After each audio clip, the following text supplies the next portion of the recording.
ಅವನ ತಾಯಿಗೆ ಏನಾಗಿತ್ತಂದರೆ ಅವಳಿಗೆ ಮದುವೆ ಆದಮೇಲೆ ಸ್ವಲ್ಪ ಆರೋಗ್ಯ ಸ್ವಲ್ಪ ಸರಿಯಾಗಿರಲಿಲ್ಲ.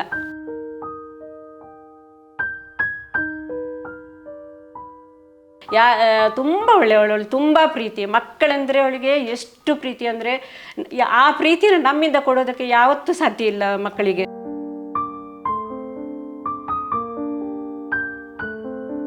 ಪ್ರತಿಯೊಂದು ಅವನು ಎಲ್ಲಾದರೂ ಹೋಗುವಾಗ ನನ್ನ ಕಾಲು ಮುಟ್ಟಿ ನಮಸ್ಕಾರ ಮಾಡಿ ಹೋಗ್ತಾನೆ. ಆವಾಗ ನಾನು ಅವಳದೇ ನೆನಪಾಗ್ತದೆ ನನಗೆ. ಎಲ್ಲಿದ್ದರೂ ನೀನು ಆಶೀರ್ವಾದ ಮಾಡು, ನೀನು ನಿನ್ನ ಪರವಾಗಿ ನನ್ನ ಕಾಲು ಹಿಡಿದು ಆಶೀರ್ವಾದ ತಗೊಳ್ತಾನೆ ಅಂತ. ದೇವರು ಮಕ್ಕಳಿಗೆ ಮೋಸ ಮಾಡಿಬಿಟ್ರು, ನಮಗೂ ಮೋಸ ಮಾಡಿಬಿಟ್ರು. ತುಂಬ ನೋವಿದೆ ಅದು. ಬೊಂಬಾಟ್ ಸಿನಿಮಾ ನೋಡ್ತಾ ಇರುವಂತಹ ಎಲ್ಲ ಪ್ರೇಕ್ಷಕರಿಗೆ ನಮಸ್ಕಾರ. ನಾನು ಸೂರಜ್ ಮಂಗಳೂರು. ಸದ್ಯ ನಾವಿವತ್ತು ಒಂದು ವಿಶೇಷ ವ್ಯಕ್ತಿಯನ್ನು ಇಂಟರ್ವ್ಯೂ ಮಾಡ್ತಾ ಇದ್ದೇವೆ. ನೀವೆಲ್ಲ ನೋಡ್ತಾ ಇರ್ಬೋದು, ಕರ್ನಾಟಕದಾದ್ಯಂತ ಬಹಳ ಹೆಸರನ್ನು ಪಡೆದಂತಹ ಒಬ್ಬ ನಟ ರೂಪೇಶ್ ಶೆಟ್ಟಿ ಅವರು ಸದ್ಯ ಬಿಗ್ ಬಾಸ್ ಕನ್ನಡ OTTಯ ಫಸ್ಟ್ ಸೀಸನ್ನಲ್ಲಿ ಇವಾಗ ಮನೆ ಒಳಗಡೆ ಹೋಗಿದ್ದಾರೆ. ತುಂಬ ಚೆನ್ನಾಗಿ ಆಟ ಆಡ್ತಾ ಇದ್ದಾರೆ ಕೂಡ. ಸೊ ಅವರ ಬಗ್ಗೆ ತಿಳ್ಕೊಳ್ಬೇಕು ಅಂತ ಹೇಳಿದ್ರೆ ಅವರ ಮನೆಗೇ ಬರಬೇಕು. ಅವರ ದೊಡ್ಡಮ್ಮ ನಮ್ಮ ಜೊತೆ ಇದ್ದಾರೆ, ಪುಷ್ಪ ಅವರು. ಮೊದಲನೇದಾಗಿ ಮೇಡಮ್ ನಮಸ್ತೆ, ಹೇಗಿದ್ದೀರಿ? ತುಂಬ ಚೆನ್ನಾಗಿದೆ. ಹೇಗೆ ಅನ್ನಿಸ್ತಾ ಇದೆ ನಿಮ್ಮ ಮಗ ಇವಾಗ ಬಿಗ್ ಬಾಸ್ OTTಲಿ ಹೋಗಿದ್ದಾರೆ? ತುಂಬ ಖುಷಿ ಆಗುತ್ತೆ ನನಗೆ. ಅವನು ಬಿಗ್ ಬಾಸ್ ಒಳಗೆ ಹೋಗಿದ್ದೆ. ನನ್ನದು ಕೂಡ ಆಸೆ ಇತ್ತು. ನಾನು ಯಾವಾಗಲೂ ಬಿಗ್ ಬಾಸ್ ನೋಡ್ತಾ ಇರ್ತೇನೆ. ಆಗ ಅವನು ಸೌಮ್ಯ ಹೋದರೆ ಹೇಗಿರುತ್ತೆ ಅಂತ ನಾನು ನೋಡ್ತಾ ಕಲ್ಪನೆ ಮಾಡ್ಕೊಳ್ತಿದ್ದೆ. ಇವಾಗ ಅದರೊಳಗಡೆ ಹೋಗಿದ್ದಾನೆ. ತುಂಬ ಖುಷಿ ಆಗ್ತಿದೆ ನನಗೆ. ಈಗ ನಮಗೆ ಸುಮಾರು ವಿಚಾರಗಳು ಏನು ರೂಪೇಶ್ ಅವ್ರ ಬಗ್ಗೆ ಗೊತ್ತಿರಲಿಲ್ಲ. ರೂಪೇಶ್ ಹೇಗಿರ್ತಾರೆ ಮನೆಯಲ್ಲಿ, ಯಾವ ಥರದ ತಿಂಡಿ ತಿಂತಾರೆ, ಅವರ ಡೈಲಿ ರುಟೀನ್ಸ್ ಹೇಗಿರುತ್ತೆ ಅಂತ ಅದನ್ನು ನಾವು ಮನೆಯವ್ರ ಹತ್ರನೇ ಕೇಳಬೇಕು. ಸೊ ಹೇಗಿರ್ತಾರೆ ರೂಪೇಶ್ ಮನೆಯಲ್ಲಿ, ಯಾವ ಥರದ ಫುಡ್ ಅವರಿಗೆ ತುಂಬ ಇಷ್ಟ? ಅವನಿಗೆ ತಿಂಡಿ ಎಂದು ಹೇಳಬೇಕಾದ್ರೆ ಅವನು ಇದು ದೋಸೆ ಆ ಥರದ್ದೇ ಇಷ್ಟ ಅವನಿಗೆ. ಬೆಳಿಗ್ಗೆದು ತಿಂಡಿ ಮತ್ತು ಏನು ಕೊಟ್ಟರು ಅವನಿಗೆ ಆಗುತ್ತೆ. ಅದೇ ಬೇಕು ಇದೇ ಬೇಕು ಅಂತ ಏನಿಲ್ಲ. ಆಚೆ ಬಿಗ್ ಬಾಸಿನ ಒಳಗಡೆ ತಿಂಡಿ ಮಾತ್ರ ಅವನಿಗೆ ಇಷ್ಟ ಆಗಲ್ಲ ಅಂತ ನಾನು ಅಂದ್ಕೊಂಡಿದ್ದೇನೆ. ಮತ್ತು ಅವನು ಹೆಚ್ಚು ಮಾತಾಡಲ್ಲ ಮನೆಯಲ್ಲಿ ಸ್ವಲ್ಪ ಮಾತು ಕಡಿಮೆನೇ. ಯಾಕೆಂದರೆ ಮನೆಯಲ್ಲಿ ಇರೋದೇ ಇಲ್ಲ ಅವನು. ಬೆಳಿಗ್ಗೆ 9 ಗಂಟೆಗೆ ಹೋದರೆ ಒಮ್ಮೊಮ್ಮೆ ಬೇಗ ಬರ್ತಾನೆ 10 ಗಂಟೆಗೆ, 11 ಗಂಟೆ, ಎಷ್ಟು ಗಂಟೆ 2 ಗಂಟೆ ಆದದ್ದು ಇದೆ ಒಂದೊಂದು ಸಲ. ದೊಡ್ಡಮ್ಮ ಅಂತ ಹೇಳಿದ್ರೆ ನೀವು ಅವರ ತಾಯಿಯ ಅಕ್ಕ. ಈಗ ಸುಮಾರು ವರ್ಷ ಆಯಿತು. ಅವ್ರು ನಮ್ಮ ಸಂದರ್ಶನದಲ್ಲಿ ಕೂಡ ಅವರ ತಾಯಿ ಬಗ್ಗೆ ಹೇಳಿದ್ರು, ಮೊನ್ನೆ ಟಿವಿಲಿ ಕೂಡ ಹೇಳಿದ್ರು. ನಿಜವಾಗಿ ಕೇಳೋದಾದ್ರೆ ಏನಾಗಿತ್ತು ಅವರ ತಾಯಿಗೆ ಮೇಡಮ್? ಅವನ ತಾಯಿಗೆ ಏನಾಗಿತ್ತಂದರೆ ಅವಳಿಗೆ ಮದುವೆ ಆದಮೇಲೆ ಸ್ವಲ್ಪ ಆರೋಗ್ಯ ಸ್ವಲ್ಪ ಸರಿಯಾಗಿರಲಿಲ್ಲ. ತುಂಬ ಕಷ್ಟಪಟ್ಟಿದ್ದಾಳೆ ಅವಳು ಆರೋಗ್ಯದ ವಿಚಾರದಲ್ಲಿ. ಆದರೆ ಅದು ಸ್ವಲ್ಪ ಸರಿ ಆಗ್ತಿದ್ಲು. ಅದು ಏನು ಅಂತ ನನಗೆ ಹೇಳಲಿಕ್ಕೆ ಬರೋದಿಲ್ಲ. ಆ ಥರದ ಒಂದು ಕಾಯಿಲೆ ದೇವರು ಕೊಟ್ಟರು ಅವಳಿಗೆ. ಆದ್ದರಿಂದ ಅದು ಮಕ್ಕಳು ಹೆಚ್ಚಾಗಿ ಅಜ್ಜಿ ಮನೆಯಲ್ಲೇ ಇದ್ದಿದ್ದು. ಅಲ್ಲಿ ಚಿಕ್ಕಮ್ಮ ಇದ್ಲು. ಅವಳು ತಾಯಿ ಆರೋಗ್ಯ ಸರಿ ಇಲ್ಲದ ಕಾರಣಕ್ಕಾಗಿ ಅಜ್ಜಿ ಮನೆಯಲ್ಲಿದ್ದರು. ಮತ್ತು ಅವರ ಹಳ್ಳಿಯಲ್ಲಿದ್ದು ಅವರ ಮನೆ, ಅವರ ತಂದೆ ಮನೆ ಹಳ್ಳಿಯಲ್ಲಿತ್ತು. ಅವರಿಗೆ ಮಕ್ಕಳಿಗೆ ಇದು ಸ್ವಲ್ಪ ರೋಡ್ ಸೈಡೆಲ್ಲ ಇದ್ದಿದ್ದರಿಂದ ಇಲ್ಲೇ ಹೆಚ್ಚು ಇದ್ದಿದ್ದವರು. ಆಮೇಲೆ ಒಂದು ದಿವಸ ಏನಾಯ್ತಂದರೆ ಅಲ್ಲಿ ಮಕ್ಕಳು ಇದ್ದರು ಒಟ್ಟಿಗೆ, ಇವನೂ ಇದ್ದ. ಬೆಳಿಗ್ಗೆ ಓಡ್ಕೊಂಡು ಅವನು ಮೊನ್ನೆ ಯಾವುದೋ ಅದೇ ಬಿಗ್ ಬಾಸ್ನ ಒಳಗಡೆ ಕೂಡ ಹೇಳ್ಕೊಂಡ ಅವನು. ಅದು ಅಮ್ಮ ಬಿದ್ದರು ಅಂತ ಮನೆಯಲ್ಲಿ ನಮ್ಮ ತಾಯಿ ಮನೆಗೆ ಬಂದು ಅಲ್ಲಿ ಅಳ್ತಾ ಹೇಳ್ದಂತೆ. ನೋಡುವಾಗ ಬಿದ್ದವಳು ಏನೂ ಇರಲಿಲ್ಲ, ಹೋಗೇ ಬಿಟ್ಲು. ಏನಾಗಿದೆ ಅಂತ ನಮಗೆ ಈವರೆಗೂ ಅದಕ್ಕೆ ಉತ್ತರ ಸಿಕ್ಕಿಲ್ಲ. ಅವಳಿಗೆ ಏನು ಬೇಜಾರಿದೆ, ಅವನಿಗೆ ತುಂಬ ಇದೆ, ನಮಗೂ ಕೂಡ ತುಂಬ ಬೇಜಾರಿದೆ.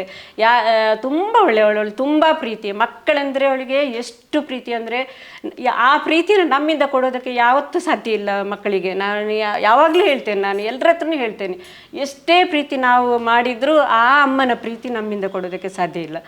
ಅವಳು ಅಷ್ಟು ಪ್ರೀತಿ, ನಮ್ಮ ಒಡ ಹುಟ್ಟಿದವರಿಗೂ ಅಷ್ಟೇ ಪ್ರೀತಿ. ದೇವರು ಮಕ್ಕಳಿಗೆ ಮೋಸ ಮಾಡಿಬಿಟ್ರು, ನಮಗೂ ಮೋಸ ಮಾಡಿಬಿಟ್ರು. ತುಂಬ ನೋವಿದೆ ಅದು. ಅವಳು ಯಾವಾಗಲೂ ನೆನಪಾಗ್ತಾಳೆ. ಅವಳು ಪ್ರತಿಯೊಂದು ಅವನು ಎಲ್ಲಾದರೂ ಹೋಗುವಾಗ ನನ್ನ ಕಾಲು ಮುಟ್ಟಿ ನಮಸ್ಕಾರ ಮಾಡಿ ಹೋಗ್ತಾನೆ. ಆವಾಗ ನಾನು ಅವಳದೇ ನೆನಪಾಗ್ತದೆ ನನಗೆ. ಎಲ್ಲಿದ್ದರೂ ನೀನು ಆಶೀರ್ವಾದ ಮಾಡು, ನೀನು ನಿನ್ನ ಪರವಾಗಿ ನನ್ನ ಕಾಲು ಹಿಡಿದು ಆಶೀರ್ವಾದ ತಗೊಳ್ತಾನೆ ಅಂತ. ಅವನು ಹೋದ ಮೇಲೆ ಎಷ್ಟೋ ಸಲ ಹತ್ತಿದ್ದೀನಿ ನಾನು, ನೀನು ಇಲ್ವಲ್ಲ, ಇದನ್ನೆಲ್ಲ ಇಷ್ಟು ದೊಡ್ಡ ಹೆಸರು ಮಾಡಿದ್ದಾನೆ, ನೀನು ನೋಡಲಿಕ್ಕೆ ಅದನ್ನು ಇಲ್ವಲ್ಲ ಅಂತ ತುಂಬ ಬೇಜಾರಾಗ್ತಿದೆ ನಮಗೆ ಎಲ್ರಿಗೂ. ಯಾವಾಗಲೂ ನಾವು 3 ಜನ ಈಗ ಇರೋದು. ತಮ್ಮ ಕೂಡ ಆಕ್ಸಿಡೆಂಟಲ್ಲಿ ಹೋಗ್ಬಿಟ್ಟ. ಅವಳದು 5 ವರ್ಷ ಅವಳು ತೀರೋಗಿ 5 ವರ್ಷ ಆಯಿತು. ಒಬ್ಬ ತಮ್ಮ, ಅವನು ಕೂಡ ಆಕ್ಸಿಡೆಂಟಲ್ಲಿ ತೀರ್ಕೊಂಡ್ಬಿಟ್ಟು. ಆಮೇಲೆ ಈಗ ನಾವು 3 ಜನ ಇದ್ದೀವಿ. 3 ಒಡ ಹುಟ್ಟಿದರು ಹೆಂಗಸ್ರಿ ನಾವು. ನನ್ನ ತಂಗಿ, ಇನ್ನೊಬ್ಳು ತಂಗಿ ಚಿಕ್ಕವಳು, ಅಮ್ಮ ಇದ್ದಾರೆ. 80 ವರ್ಷ ಮೇಲಾಯ್ತು ಅವರಿಗೆ ವಯಸ್ಸು. ಈ ಮಕ್ಕಳಂದರೆ ತುಂಬ ಪ್ರೀತಿ. ಯಾಕೆಂದರೆ ಅವರೊಟ್ಟಿಗೆ ಇದ್ದದ್ದು ತಾಯಿ ಇಲ್ಲದ ಮಕ್ಕಳು ಅಂತ ಅಜ್ಜಿ ತುಂಬ ಪ್ರೀತಿ. ಈಗಲೂ ಕೇಳ್ತಾರೆ, ಎಲ್ಲೋಗಿದ್ದಾನೆ ಅವನು, ಏನೋ ಹೋಗಿದ್ದಾನೆ ಅಂತಲ್ಲ ಟಿವಿಗೆ. ಹೌದಮ್ಮ, ಯಾವಾಗ ಬರ್ತಾನೆ, ಫೋನ್ ಮಾಡ್ತಾನ, ಆ ಥರ ಎಲ್ಲ ಕೇಳ್ತಾರೆ ನಮ್ಮ ಹತ್ರ.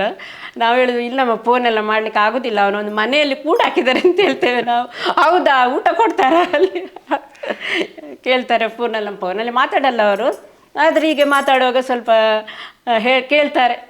ತುಂಬ ಖುಷಿ. ನಮ್ಮ ಊರಲ್ಲೆಲ್ಲ ಸಂಭ್ರಮ ಅಂದರೆ ತುಂಬ ಸಂಭ್ರಮ ಪಡ್ತಾರೆ ಅಂತ ನನ್ನ ತಂಗಿ ಫೋನ್ ಮಾಡಿ ಹೇಳ್ತಾಳೆ.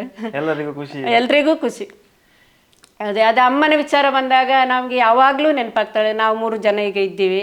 ನಾವು ಅಮ್ಮನ ಜೊತೆ ಸೇರಿದಾಗ ಅವರ ಮಾತೇ ಬರ್ತದೆ. ಯಾವಾಗಲೂ ಅವ್ರದ್ದೇ ಮಾತು. ನಮಗೆ ತುಂಬ ಬೇಸರ, ನಮಗೆ ಅವರು ಜೊತೆಯಲ್ಲಿಲ್ಲ ಅಂತ ಯಾವಾಗಲೂ ನೆನಪಾಗ್ತಾರೆ. ನಗ್ನಗ್ತಾ ಇರ್ತೀವಿ ನಾವು, ಎಲ್ಲರ ಜೊತೆ ಇದು ಮಾಡ್ತೀವಿ. ಆದರೆ ಅದು ನಮ್ಮ ಮನಸ್ಸಿನ ಒಳಗೆ ಅವರ ನೆನಪು ಎಷ್ಟಿದೆ, ಒಂದು ದಿನವೂ ನೆನಪು ಬಾರದಿಲ್ಲ ಅವರಿಬ್ಬರು. ತುಂಬ ನನಗೆ ಬೇಸರದ ವಿಷಯ.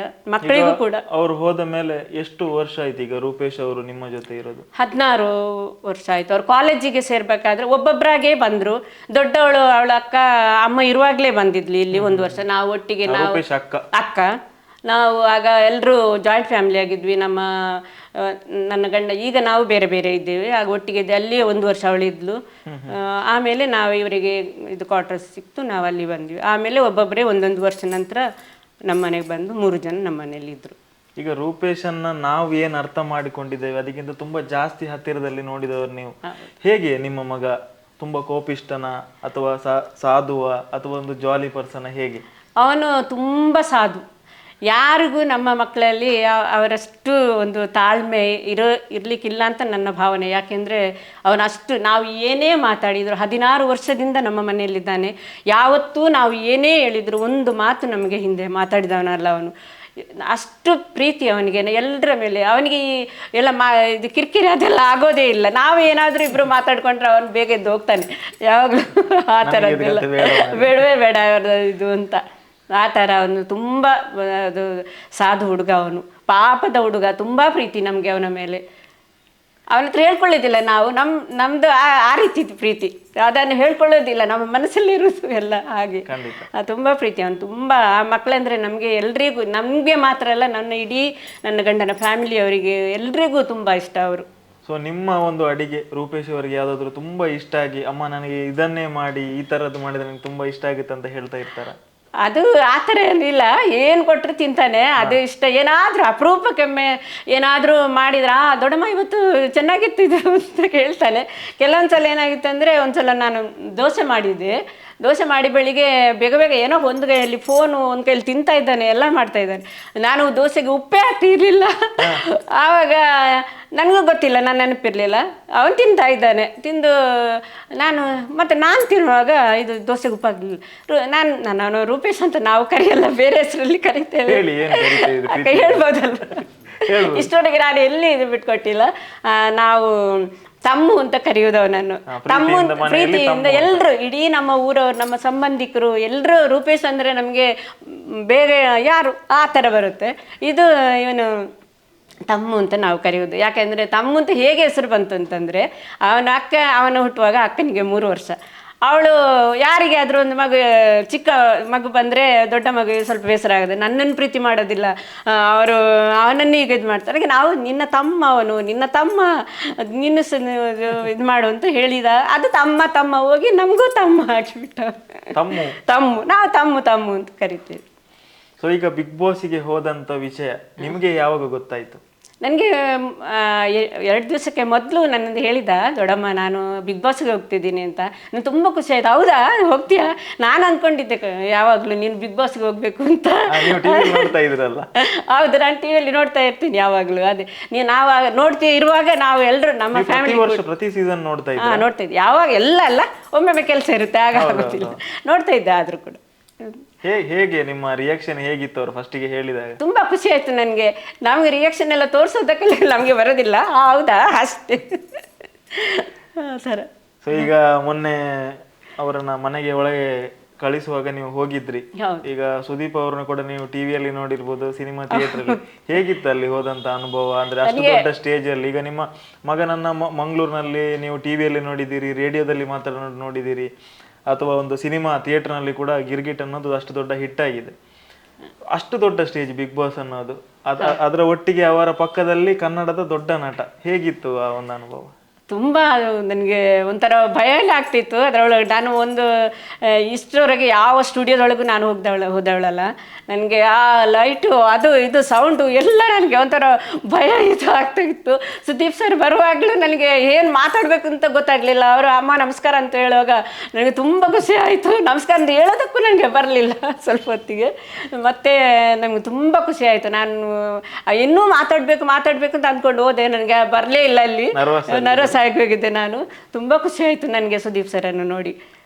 ಈಗ ಬಿಗ್ ಬಾಸ್ ಮನೆ ಅಂತ ಹೇಳಿದ್ರೆ ನೀವು ಆಲ್ರೆಡಿ ಎಪಿಸೋಡ್ಗಳನ್ನು ನೋಡಿದ್ದೀರಿ ಅಂತ ಹೇಳಿದ್ರೆ, ಅಲ್ಲಿ ತರದ ಟಾಸ್ಕ್ಗಳನ್ನು ಕೊಡ್ತಾರೆ. ಅದು ಒಂಥರ ಆಟ ಆಡೋ ತರ ಟಾಸ್ಕ್ ಕೂಡ ಇರುತ್ತೆ, ಸ್ವಲ್ಪ ಬುದ್ಧಿ ಖರ್ಚು ಮಾಡಿ ಮಾತಾಡುವಂತ ಟಾಸ್ಕ್ ಆ ತರ ಕೂಡ ಇರುತ್ತೆ.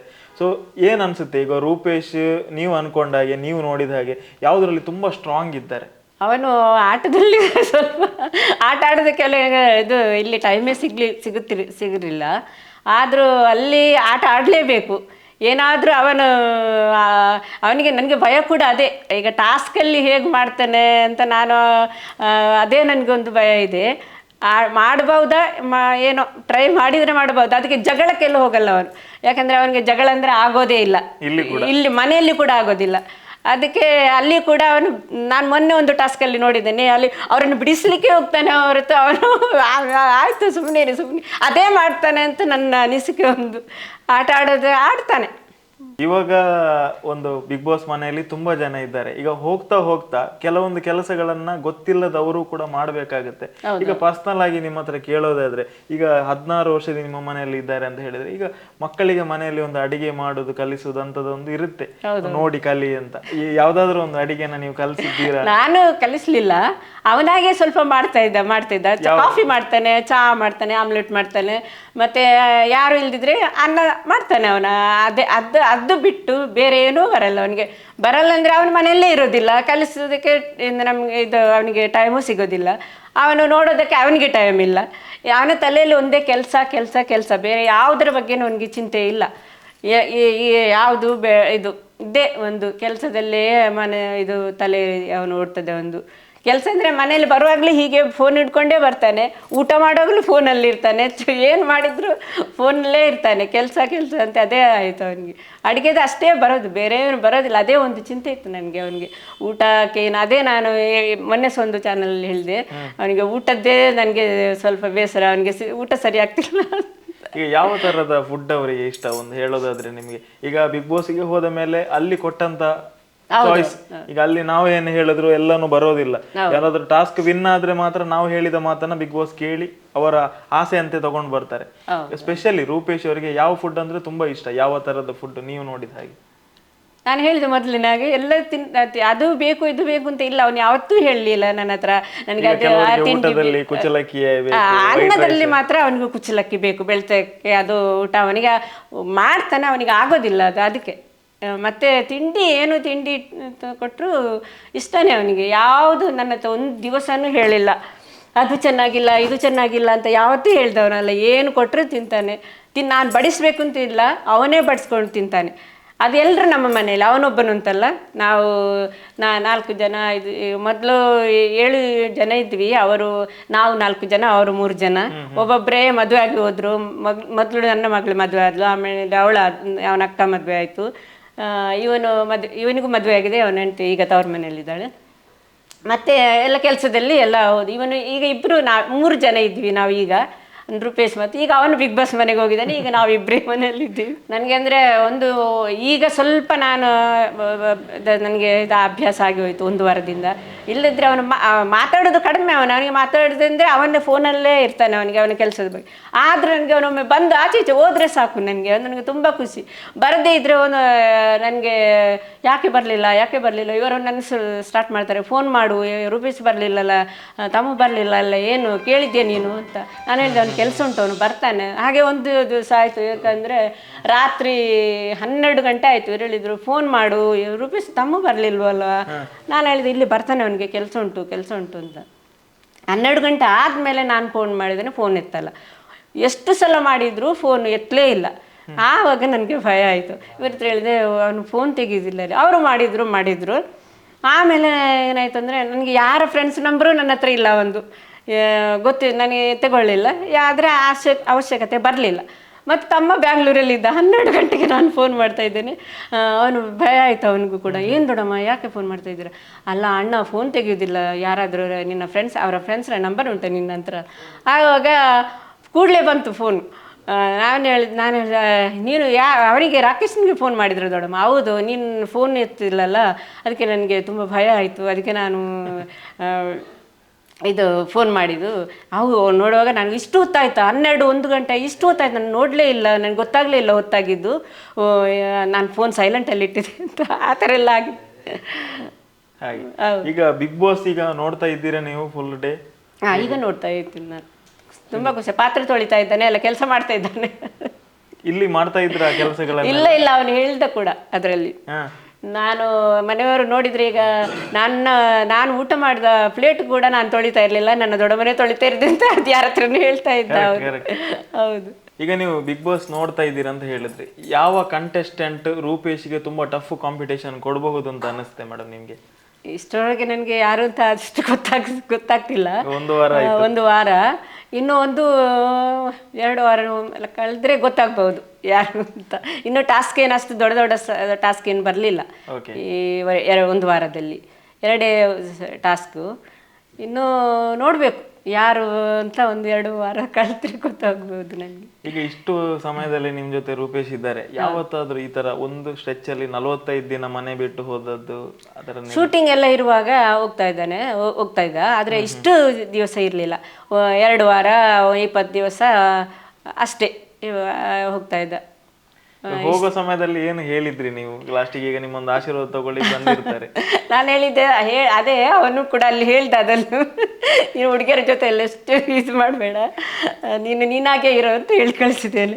ಈಗ ಮೊನ್ನೆ ಇದರಲ್ಲಿ ನೋಡಿರ್ಬೋದು, ಸಾನ್ಯಾ ಅವರನ್ನ ಮತ್ತೆ ಜನ ಕಂಪೇರ್ ಮಾಡ್ತಾ ಇದ್ದಾರೆ, ಇವರ ನಡುವೆ ಪ್ರೀತಿ ಇದೆಯಾ ಅಂತ. ನಿಮ್ಗೆ ಅದನ್ನ ಟಿವಿಯಲ್ಲಿ ನೋಡಿದಾಗ ಹೇಗೆ ಅನಿಸುತ್ತೆ? ನನಗೆ ಅವನ ಆ ಥರ ಇಲ್ಲ. ನನಗೆ ಅದೆಲ್ಲ ಅದು ಅವಳ ಹಿಂದೆ ಹೋಗ್ತಾನೆ, ಅವಳನ್ನ ಇದು ಮಾಡ್ತಾನೆ, ಅದು ಏನಿಲ್ಲ. ಅವನು ಇರೋದೇ ಬೇರೆ ಥರ. ಅವನು ಆ ಥರ ಇಲ್ಲವೇ ಇಲ್ಲ. ನನಗೆ ಏನೇ ಮಾಡಿದ್ರು ನನಗೆ ಅವನ ಮೇಲೆ ನಂಬಿಕೆ ಇದೆ. ಅವನು ಆ ಥರ ಹುಡುಗಿಯರ ಹಿಂದೆ ಹೋಗೋದೇ ಇಲ್ಲ, ಹುಡುಗಿಯರ ಜೊತೆ ಮಾತಾಡೋದೇ ಇಲ್ಲ. ಅವನು ಎಷ್ಟು ಡೈಲಿ ನಮ್ಮ ಮನೆಯಲ್ಲಿ ಇದ್ರು ಅಷ್ಟೇ, ಯಾವಾಗ ಬಂದರೆ ಅಷ್ಟೇ. ಅವನು ಹುಡುಗಿಯರನ್ನು ನೋಡೋದು ಇಲ್ಲ, ಅವನು ಮಾತಾಡೋದು ಇಲ್ಲ. ಅವನು ಏನೇ ಅಲ್ಲಿ ತೋರಿಸಿದ್ರು ನನಗೆ ನಂಬಿಕೆ ಇದೆ, ಕಾನ್ಫಿಡೆನ್ಸ್ ಇದೆ ನನಗೆ. ಹೌದು. ಈಗ ಆಟಗಳನ್ನ ನೋಡ್ತಾ ಇದ್ದೀರಾ, ರೂಪೇಶ್ ಅವರ ಆಟ ಹೇಗೆ ಅನಿಸ್ತಾ ಇದೆ? ಅವ್ರು ಎಷ್ಟು ಕಾನ್ಫಿಡೆಂಟ್ ಆಗಿ ಆಡ್ತಾ ಇದ್ದಾರೆ ಅಂತ? ಅವನು ಇನ್ನೂ ಚೆನ್ನಾಗಿ ಆಡಬೇಕು ಅಂತ ನನಗೆ ಅನಿಸ್ತದೆ. ಅಂದರೆ ಸ್ವಲ್ಪ ಈಗ ಅವನು 1 ವಾರ ಅಲ್ವಾ, ಅವನಿಗೆ ಯಾರ ಪರಿಚಯ ಇಲ್ಲ, ಅಲ್ಲಿ ಹೇಗೆ ಮಾಡಬೇಕು ಅಂತ ಗೊತ್ತಾಗ್ತಿಲ್ಲ ಅವನಿಗೆ. ಇನ್ನು ಸ್ವಲ್ಪ 1 ವಾರ 2-3 ವಾರ ಇದ್ದರೆ ಅಲ್ಲಿ ಅವನು ಇನ್ನೂ ಚೆನ್ನಾಗಿ ಆಗ್ಬೋದು ಅಂತ ಅನಿಸ್ತದೆ. ಈಗ ನನಗೆ ಅಷ್ಟೇ ಟಾಸ್ಕಲ್ಲೆಲ್ಲ ಚೆನ್ನಾಗಿ ಮಾಡಿಲ್ಲ ಅಂತ ನನಗೆ ಅನಿಸೋದು. ನಾವು ಸಹ ಮಾತಾಡ್ತಾ ಇದ್ವಿ ಮನೆಯಲ್ಲಿ, ಸ್ವಲ್ಪ ಟಾಸ್ಕ್ ಇನ್ನೂ ಚೆನ್ನಾಗಿ ಮಾಡಬೇಕು ಅವನು ಅಂತ ಮನಸ್ಸಲ್ಲಿದೆ ನನಗೆ ಕೂಡ. ಈಗ ಮೊನ್ನೆ ಒಂದು ವಿಡಿಯೋ ಪ್ರೋಮೋದಲ್ಲಿ ಕೂಡ ನೀವು ನೋಡಿರ್ಬೋದು, ರೂಪೇಶ್ ಒಂದ್ಸಲ ಫುಲ್ ರ್ಯಾಶ್ ಆಗಿ ಮಾತಾಡಿ. ಭಯ ಆಯ್ತಾ ನಿಮ್ಗೆ? ತುಂಬಾ ಭಯ ಆಯ್ತು ನನಗೆ. ಅದೇ ಭಯ. ಅವನಿಗೆ ಜಗಳ ಅಂದ್ರೇನೆ ಆಗೋದಿಲ್ಲ ಮೊದಲೇ. ಇನ್ನು ಅಲ್ಲಿ ಅವರು ಜಗಳ ಮಾಡ್ತಾರೆ ಅಂತ ಇವನಿಗೆ ಟೆನ್ಷನ್ ಆಗಿ ಅವರನ್ನು ಬಿಡಿಸ್ಲಿಕ್ಕೆ ಹೋಗಿ, ಮಾತಾಡಬೇಡಿ ನೀವು ಮಾತಾಡಬೇಡಿ ಆ ಥರ ಮಾಡ್ತಾನೆ ಅವನಿಗೆ. ಮತ್ತೆ ಜಗಳ ಅಂದರೆ ಆಗೋದಿಲ್ಲ. ಅದೇ ಒಂದು ಜಗಳ, ಈ ಕಿರಿಕಿರಿ ಎಲ್ಲ ಅವನಿಗೆ ಆಗೋದೇ ಇಲ್ಲ. ಅವನ ಕೆಲಸ ಆಯಿತು, ಅವನಾಯಿತು, ಆ ಥರದ್ದು ಇರೋದೇ ಹಾಗೆ. ಅವನು ಹೇಗೆ ಮನೆಯಲ್ಲಿದ್ದಾರೆ ಹಾಗೆ ಅಲ್ಲೇ ಹಾಗೆ ಆ ಥರನೇ ಇದ್ದಾನೆ ಇಷ್ಟರ ತನಕ. ಈಗ ಬಿಗ್ ಬಾಸ್ OTT ಅಂತ ಹೇಳಿದ್ರೆ ತುಂಬಾ ದಿನಗಳ ಜರ್ನಿ ಇದೆ. ಈಗ ನಿಮ್ಮ ಹತ್ರ ತಾಯಿ ಹತ್ರ ಕೇಳೋದಾದ್ರೆ, ನಿಮ್ಮ ಮಗ ಎಷ್ಟು ದಿನ ಇರಬಹುದು ಅಂತ ಅನ್ನಿಸ್ತಾ ಇದೆ ನಿಮಗೆ ಸ್ಟ್ರಾಂಗ್ ಆಗಿ? ನನಗೆ ಅವನು 6 ವಾರನೂ ಇರ್ಬೋದು ಅಂತ ಅನ್ನಿಸ್ತದೆ. ಇನ್ನು ನೋಡಬೇಕು. ಎಲ್ಲ ಓಟ್ ಹಾಕಿ ಅವನಿಗೆ ಓಟ್ ಹಾಕಿದರೆ ಮಾತ್ರ ಇರ್ತಾರೆ. ನಾವು ಇರಬೇಕು ಅಂತಂದರೆ ಇರೋದಕ್ಕಾಗೋದಿಲ್ಲ ಅಲ್ಲಿ. ಅದೇ ಇರಬೇಕು ಅವನು, ಇನ್ನು ಕೊನೆವರೆಗೆ ಇರಬೇಕು ಅಂತ ನನ್ನ ಆಸೆ. ಈಗ ರೂಪೇಶ್ ಪ್ಲಸ್ ಪಾಯಿಂಟ್ ನಾನು ನಿಮ್ಮ ಹತ್ರ ಕೇಳಿದೆ ಆವಾಗಲೇ, ಒಂದು ಮೈನಸ್ ಕೇಳೋದಾದ್ರೆ, ರೂಪೇಶ್ ಒಂದರಲ್ಲಿ ಸೋಲ್ಬಹುದು ಅಂತಾದ್ರೆ ಯಾವ ವಿಚಾರದಲ್ಲಿ? ಅವರು ತುಂಬಾ ಎಮೋಷನಲ್ ಪರ್ಸನ್, ಕೂಗ್ತಾರ ಅಥವಾ ಯಾವ ತರ ನಿಮಗೆ ತಿಳಿದ ಹಾಗೆ? ಕೂಗೋದಿಲ್ಲ. ಅವನಿಗೆ ಎಷ್ಟೇ ಮನಸ್ಸಿಗೆ ನೋವಾದರೂ ಯಾರ ಮುಂದೆನೋ ಅವನು ಹತ್ತವನಲ್ಲ. ನಾನು ನೋಡೇ ಇಲ್ಲ. ಅವನ ಅಮ್ಮ ತೀರೋದಾಗ ಅವನೊಮ್ಮೆ ಹತ್ತಿದ್ದನ್ನು ನಾನು ನೋಡಿದ್ದೀನಿ. ಆಮೇಲೆ ಅವನು ಬೇಸರ ಆಗಿರ್ಬೋದು, ಯಾರ ಮುಂದೆನೋ ಅವನು ಅಳೋನಲ್ಲ ಅವನು. ಇನ್ನು ಅವನು ತುಂಬ ಇದು ಗಟ್ಟಿಯಾಗಿದ್ದೇನೆ ಅವನು ಆ ಥರ. ಅವನು ಅಳೋದಿಲ್ಲ ಅವನು ಮಾತ್ರ. ಈಗ ಇಲ್ಲಿರುವಾಗ ಜಿಮ್ಮಿಗೆಲ್ಲ ಹೋಗ್ತಾ ಇದ್ರು, ಹೌದು. ಆ ರೂಟೀನ್ ಹೇಗಿತ್ತು ಅವ್ರದ್ದು? ಈಗ ಫುಡ್ ಇದ್ರ ಬಗ್ಗೆ ಎಲ್ಲ ಹೇಳೋದಾದ್ರೆ, ಫುಡ್ ಎಲ್ಲ ಅವ್ರದ್ದು ಜಿಮ್ಮಿನವರಿಗೆ ಬೇರೆಯೇ ಫುಡ್ಡು ಇರುತ್ತೆ. ಅವತ್ತೊಮ್ಮೆ ಒಂದು 3 ತಿಂಗಳು ಏನು ಅನ್ನ ತಿನ್ನೋಕ್ಕಿಲ್ಲ, ಮತ್ತು ಇದು ಕಾಫಿ ಚಹಾ ಏನು ಕುಡಿಯುತ್ತಾ ಇರಲಿಲ್ಲ, ಸಕ್ಕರೆ ಇಲ್ಲ ಆ ಥರದ್ದೆಲ್ಲ ಫುಡ್ ಇತ್ತು. ಈಗ ನಾರ್ಮಲ್ ಫುಡ್ಡು ನಮ್ಮದು ತಿಂತಾಯಿದ್ದು.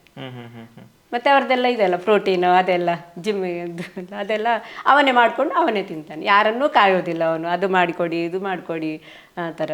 ಹಾಗೆ ಸ್ವಲ್ಪ ಅಡಿಗೆ ಮಾತ್ರ ಸ್ವಲ್ಪ ಬರೋದಿಲ್ಲ ಅಂತ ಅಲ್ಲದೆ ಬೇರೆ ಏನು ಯಾರನ್ನು ಕಾಯೋದಿಲ್ಲ ಅವನು.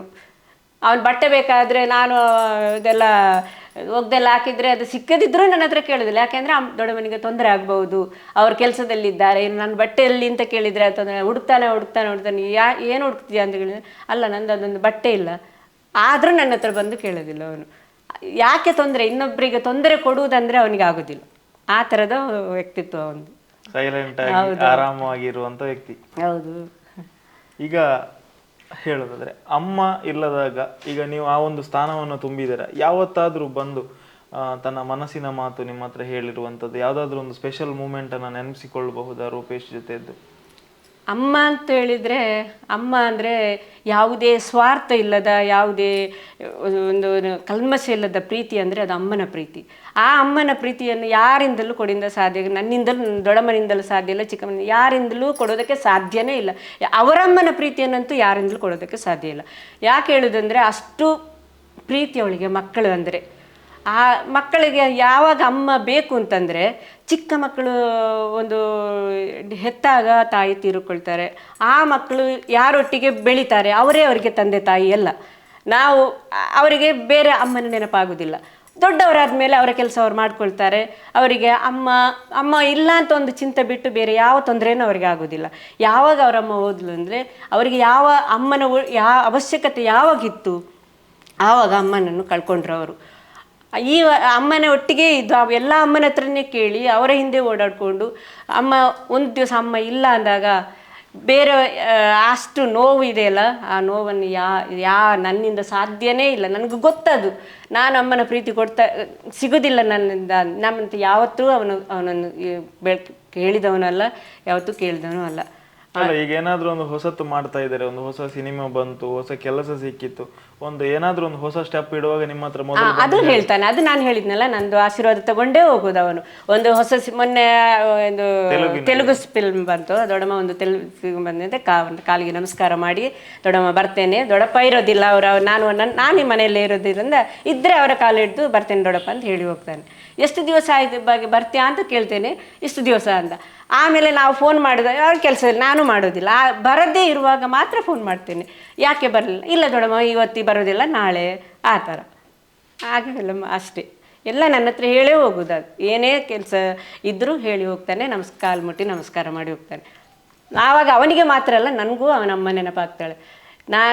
ನೀನಿದ್ದಿದ್ರೆ ನಿನಗೆ ನಮಸ್ಕಾರ ಮಾಡಿ ನಾನು ಆವಾಗಲೇ ಹೇಳಿದೆ. ಅದೇ ಒಂದು ನನಗೆ ತಮ್ಮನಿಗೆ ಅಮ್ಮನದು ನೆನಪು ಅವನಿಗೆ ಯಾವಾಗಲೂ ಬರ್ತದೆ. ಅವರಿಗೂ ಇರೋದಿಲ್ವ, ನಮ್ಮದೇ ಒಂದು ಫ್ಯಾಮಿಲಿ ಇದ್ದಿದ್ರೆ, ನಾವು ಅಪ್ಪ ಅಮ್ಮ ಮಕ್ಕಳು ಎಲ್ಲ ಜೊತೆಗಿದ್ದಿದ್ರೆ ಅಂತ ಅವರಿಗೆ ಮನಸ್ಸಿಗೆ ಬಂದೇ ಬರ್ತದೆ. ಎಷ್ಟಾದರೂ ಹೇಳದೇ ಇದ್ದರೂ ಅವರಿಗೆ ಬರ್ಬೋದು. ಅದೊಂದು ನೋವು ಇರ್ತದೆ ಅವನಿಗೆ. ಇದೇ ಇದೆ ಅಮ್ಮನದು. ಅವನಷ್ಟು ಎಲ್ಲರೂ 3 ಜನಕ್ಕೂ ಅಮ್ಮನ ಹುಡುಗಿಯರಿಗೆ ಆದರೆ ಎಲ್ಲರ ಜೊತೆ ಮಾತಾಡ್ತಾರೆ. ಈಗ ಅವಳಿಗೆ ದೊಡ್ಡವಳಿಗೆ ಒಳ್ಳೆ ಒಂದು ಫ್ಯಾಮಿಲಿ ಸಿಕ್ಕಿದೆ. ನಮ್ಮ ಸಂಬಂಧಿಕರಿಗೆ ಮದುವೆ ಮಾಡಿ ಕೊಟ್ಟಿದ್ದೀವಿ. ಅವಳ ತಂದೆ ತುಂಬ ಚೆನ್ನಾಗಿ ನೋಡ್ಕೊಂಡಿದ್ದಾರೆ ಮಕ್ಕಳನ್ನು, ಯಾವ ತೊಂದರೆಗೂ ಆಗಲಿಲ್ಲ ಅವರಿಗೆ. ಈಗ ಒಂದು ಫ್ಯಾಮಿಲಿ, ಅವಳಿಗೆ ಒಳ್ಳೆ ಫ್ಯಾಮಿಲಿ, ಅವರ ಅತ್ತೆ ಮಾವನೇ ಅವಳ ಅಮ್ಮ ಅಪ್ಪ ಎಲ್ಲ. ಅವಳು ಅಷ್ಟು ಚೆನ್ನಾಗಿ ನೋಡ್ಕೊಳ್ತಿದ್ದಾರೆ ಅವರನ್ನು. ಆ ರೀತಿಯಾಗಿ ಅವಳಿಗೆ ಒಂದು ಫ್ಯಾಮಿಲಿ, ಒಳ್ಳೆ ಫ್ಯಾಮಿಲಿ. ಇವನಿಗೂ ಒಂದು ನನ್ನ ಆಸೆ, ಒಂದು ಮದುವೆ ಮಾಡಬೇಕು. ನೋಡಿ ಇಟ್ಟಿದ್ದೀರಾ ಹೇಗೆ? ಇಲ್ಲ, ಅದೇನು ನೋಡಲಿಲ್ಲ. ಇವಾಗ ಮದುವೆ ಮಾಡೋದಲ್ಲಿ ಇಲ್ಲ ಅವನು ದೊಡ್ಡಪ್ಪ ಹೇಳ್ತಾ ಇರ್ತಾರೆ, ಮದುವೆ ಮಾಡಬೇಕು ಅವನಿಗೆ ವಯಸ್ಸಾಯ್ತಲ್ವಾ, ಯಾವಾಗ ಮದುವೆ ಮಾಡೋದು ಅಂತ ನಾವು ಮಾತಾಡ್ತಿರ್ತೀವಿ. ಅವನಾದ್ರೆ ಹೇಳಿದ್ದೀರಾ? ಅವನಿದ್ದಾಗ ಹೇಳ್ತಾ ಇದ್ದೇವೆ. ಅವನು ಹೇಳ್ತಾನೆ, ಏನಾದರೂ ಮಾಡಬೇಕಲ್ಲ, ಈಗ ಮದುವೆ ಮಾಡಿ ನಾನು ಹೇಗೆ ಹೆಂಡ್ತಿನ ಸಾಕ್ಬೇಕಲ್ವಾ ಅಂತ ಹೇಳ್ತಾನೆ. ಸಾಧನೆ ಮೊದಲು ಮಾಡಬೇಕಲ್ವಾ ಅಂತ ಹೇಳ್ತಾನೆ ಅವನು. ಇವಾಗ ರೂಪೇಶ್ ಅವರು ಬಿಗ್ ಬಾಸ್ಗೆ ಹೋಗಿರುವಂತ ವಿಷಯ ಈಗ ಪಬ್ಲಿಕ್ ಏನಾದ್ರು ನಿಮ್ಮ ಹತ್ರ ಕೇಳ್ತಾ ಇದ್ದಾರಾ, ನಿಮ್ಮ ಇವ್ರು ಹೋಗಿದ್ದಾರೆ ಅಂತ ಹೇಳಿ ಹೊರಗೆ? ಹೌದು, ಹೊರಗೆ ನಾನು ಹೋದ್ರೆ ಎಲ್ರು ಕೇಳ್ತಾರೆ, ರೂಪೇಶ್ ಬಿಗ್ ಬಾಸ್ಗೆ ಹೋಗಿದ್ದಾನಲ್ಲ. ಹೌದು ಹೌದು ಅಂತ ಹೇಳಿ ಹೇಳಲೇ ಇಲ್ಲಲ್ಲ ನೀವು ಅಂತ. ಅದೇ ನಾನು ಹೇಳಿದೆ, ಅದು ನನಗೆ ಗೊತ್ತಿರಲಿಲ್ಲ, ಹೋಗುವಾಗ 2 ದಿವಸ ಮೊದಲು ಹೇಳಿದ್ದು ಆ ಥರ ಎಲ್ಲ. ಈಗ ನೋಡಿದರೆ ಅದು ರೂಪೇಶ್ನ ದೊಡ್ಡಮ್ಮ, ನನ್ನ ಹೆಸರಲ್ಲಿ ಯಾರೂ ಕರೆಯೋದಿಲ್ಲ, ನನ್ನ ರೂಪೇಶ್ನ ದೊಡ್ಡಮ್ಮನಂತೇ ಹೇಳೋದು ಎಲ್ಲರೂ. ನನ್ನ ಪರಿಚಯವೇ ಎಲ್ರಾಗ ಹಾಗೆ, ಪುಷ್ಪ ಅಂತ ಯಾರು ಕರೆಯೋದಿಲ್ಲ. ಯಾರಾದರೂ ಅದು ಯಾರೋ ಸಿಕ್ಕಿದ್ರೆ ನನ್ನ ಫ್ರೆಂಡ್ಸ್ ಇನ್ನೊಬ್ರು ಯಾರಾದ್ರೂ ಇರ್ತಾರೆ, ಅವರು ನನ್ನ ಹತ್ರ ಅವ್ರು ಮಾತಾಡ್ತದ್ದು ಯಾರು, ಅದು ರೂಪೇಶ್ನ ದೊಡ್ಡಮ್ಮ ಅಂತ ಹೇಳ್ತಾರೆ. ಖುಷಿ ನನಗೆ, ತುಂಬ ಖುಷಿ. ಅವನಿಂದಲೇ ನಮ್ಮ ಪರಿಚಯ. ಇಲ್ಲಿ ಯಾರು ನಮ್ಮದು ಅಡ್ರೆಸ್ ಕೇಳ್ಕೊಂಡು ಬಂದರೂ ನಮ್ಮ ಹೆಸರು ಹೇಳಿದರೆ ಯಾರಿಗೂ ಗೊತ್ತಿಲ್ಲ. ಮೊನ್ನೆ ಆಗಿದ್ದು ಒಮ್ಮೆ ಆಯ್ತು, ಯಾರೋ ನಮ್ಮ ಸಂಬಂಧಿಕರು ಬಂದಿದ್ರು, ನಾವು ಇಲ್ಲಿಗೆ ಬಂದು ಅವ್ರು ಬಂದಿರಲಿಲ್ಲ. ನಮ್ಮನ್ನು ಕೇಳಿ ಇವರು ನನ್ನ ದೊಡ್ಡಪ್ಪನ ಹೆಸರು ನನ್ನ ಹೆಸರು ಹೇಳಿದ್ರಂತೆ, ಯಾರಿಗೂ ಗೊತ್ತಿಲ್ಲ ಅಂತ. ಮತ್ತೆ ಅವನಿಗೆ ಬೇಗ ರೂಪೇಶ್ನ ಮನೆಯಲ್ಲಿ ಆದಮೇಲೆ ಅಂತ ಹೇಳಿದ್ರು. ಆ ಥರದ್ದೆಲ್ಲ ಅವನಿಂದಲೇ ನಮ್ಮ ಪರಿಚಯ ಈಗ ಎಲ್ರಿಗೂ. ಈಗ ಅವಾಗ ಹೇಳಿದ್ರಿ ನೀವು, ಈಗ ಸದ್ಯಕ್ಕೆ ರೂಪೇಶ್ ಅವರಿಗೆ ಮದುವೆ ಇಲ್ಲ, ಆಲೋಚನೆ ಇಲ್ಲ, ಬಂದ ಮೇಲೆ ಮಾಡುದು ಅಂತ ಹೇಳಿ. ನೀವು ಬಿಗ್ ಬಾಸ್ ನೋಡಿರಬಹುದಲ್ಲ ತುಂಬಾ ವರ್ಷದಲ್ಲಿ. ಈಗ ಹೋದವರಿಗೆ ಪ್ರತಿಯೊಬ್ಬರಿಗೂ ಒಂದು ಲವ್ ಆಗುವಂತದ್ದು, ಅಲ್ಲಿ ಪ್ರೀತಿ ಹುಟ್ಟುವಂತದ್ದು ಇರುತ್ತೆ. ಈ ಸಲ ಏನಾದ್ರು ಆದ್ರೆ ಏನು? ಆದ್ರೆ ಅಂತ ಹೇಳಿದ್ರೆ ಆಗೋದಿಲ್ಲ ಅಂತ ನನಗೆ ಗ್ಯಾರಂಟಿ ಇದೆ. ಆ ಥರ ಏನು ಆಗೋದಿಲ್ಲ, ನನಗೆ ತುಂಬ ನಂಬಿಕೆ ಅವನ ಮೇಲೆ. ಅವನು ಹೇಗಿದ್ದಾನೆ ಅಂತ ಈಗ ಒಂದು 6 ವಾರದಲ್ಲಿ 32 ವರ್ಷದ 6 ವಾರದಲ್ಲಿ ಬದಲಾಗೋದಕ್ಕೆ ಸಾಧ್ಯ ಇಲ್ಲ. ಆ ನಂಬಿಕೆ ನನಗೆ ಇದೆ.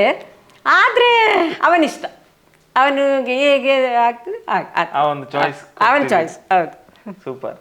ಈಗ ನೀವು ಬಿಗ್ ಬಾಸ್ ನೋಡ್ತಾ ಇದ್ದೀರಾ, ರೂಪೇಶ್ ಬಿಟ್ಟು ಬೇರೆ ಯಾವ ಕಂಟೆಸ್ಟೆಂಟ್ ನಿಮಗೆ ತುಂಬಾ ಇಷ್ಟ ಆಗ್ತಾರೆ? ಯಾರ ಆಟ ನಿಮಗೆ ಚೆನ್ನಾಗಿ ಆಡ್ತಾ ಇದಾರೆ ಅಂತ ಅನ್ನಿಸ್ತಾ ಇದೆ? ನನಗೆ ಅರ್ಜುನ್ ಅಂದ್ರೆ ಇಷ್ಟ, ಸಾನಿಯಾ ಅಂದ್ರೂ ಇಷ್ಟ, ರಾಕೇಶ್ ಇಷ್ಟ, ಇನ್ನು 2-3 ಜನ ಇಷ್ಟ ನನಗೆ ತುಂಬಾ. ಒಂಥರ ಹೇಳುದಾದ್ರೆ ಎಲ್ರೂ ಇಷ್ಟನೇ. ಈಗ ಅಲ್ಲಿ ನಮ್ಮ ಹುಡುಗ ಇರೋದ್ರಿಂದ ಎಲ್ರು ನಮ್ಮವರಾಗೆ ಕಾಣ್ತಾ ಇದ್ದಾರೆ ನನಗೆ. ನಮ್ಮ ಮಕ್ಕಳ ಥರನೇ ಇರ್ತಾರೆ, ಯಾರು ಹೊರಗಡೆ ಹೋಗುದು ಬೇಡ ಅಂತಲೇ ಆಗ್ತಿದೆ ನನಗೆ. ಆ ಥರ ಆಗುತ್ತೆ. ಆದರೆ ಅವರು ಒಂದು 4-5 ಜನ ನನಗೆ ಇಷ್ಟ ಆಗ್ತಾರೆ. ಈಗ ನೀವು ನೋಡ್ತಾ ಇರ್ಬೋದು, ಮೊನ್ನೆಯಿಂದ ಕೆಲವೊಂದು ಟಾಸ್ಕ್ಗಳನ್ನು ಕೊಟ್ಟರು, ವಾರದ ಯಾರು ಟಾಪ್ ಅಲ್ಲಿ ಇದ್ದಾರೆ ಅಂತ ಹೇಳಿ ಎಲ್ಲದರಲ್ಲೂ ಕೂಡ ರೂಪೇಶ್ಗೆ ತುಂಬಾ ಒಳ್ಳೆ ಪ್ರತಿಕ್ರಿಯೆ ಬರ್ತಾ ಇದೆ. ಹೇಗೆ ಅನ್ನಿಸ್ತಾ ಇದೆ? ಈಗ ವಿನ್ನರ್ ಅಂತ ನೋಡಿದಾಗ ರೂಪೇಶ್ ಟೀಮ್ ವಿನ್ ಆಗ್ತಾ ಇದೆ. ಯಾರು ಮನೆ ಒಳಗಡೆ ಬೆಡ್ರೂಮ್ ನಲ್ಲಿ ಇವತ್ತು ಮಲಗಬೇಕು ಅನ್ನೋ ಒಂದು ಟಾಸ್ಕ್ ಮಾಡಿದಾಗ ರೂಪೇಶ್ ಅವ್ರಿಗೆ ಎಷ್ಟು ವೋಟಿಂಗ್ ಬಂತು, ಎಷ್ಟು ಖುಷಿ ಇದೆ ಮೇಡಮ್? ತುಂಬಾ ಖುಷಿ ಆಗ್ತದೆ, ತುಂಬಾ ಖುಷಿಯನ್ನು ಹೇಳೋದಕ್ಕೆ ಬರೋದಿಲ್ಲ, ಅಷ್ಟು ಖುಷಿ ನನಗೆ. ಆದ್ರಿಂದ ವೋಟ್ ಬೀಳ್ತದೆ ಅಂತ ಒಂದು ನಂಬಿಕೆ ನನಗೆ, ಹಾಗಾಗಿ ಅವನು ಇರ್ತಾನೆ ಅಂತ ನಂಬಿಕೆನೂ ಇದೆ.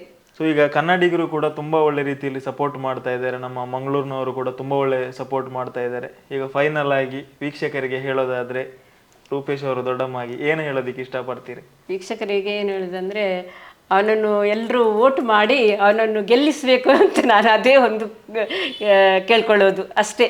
ತುಂಬಾ ಖುಷಿ ಆಯ್ತು ಮೇಡಮ್, ನಿಮ್ಮ ಟೈಮ್ ಕೊಟ್ಟು ನಿಮ್ಮ ಮಗನ ಬಗ್ಗೆ ಸುಮಾರು ವಿಚಾರಗಳನ್ನ ನಮ್ಮ ಹತ್ರ ಹೇಳಿದ್ರಿ. ಈ ಸಲ ವಿನ್ನರ್ ಆಗ್ಲಿ ಅಂತ ನಾವು ಕೂಡ ಆಶಿಸ್ತೇವೆ. Thank you.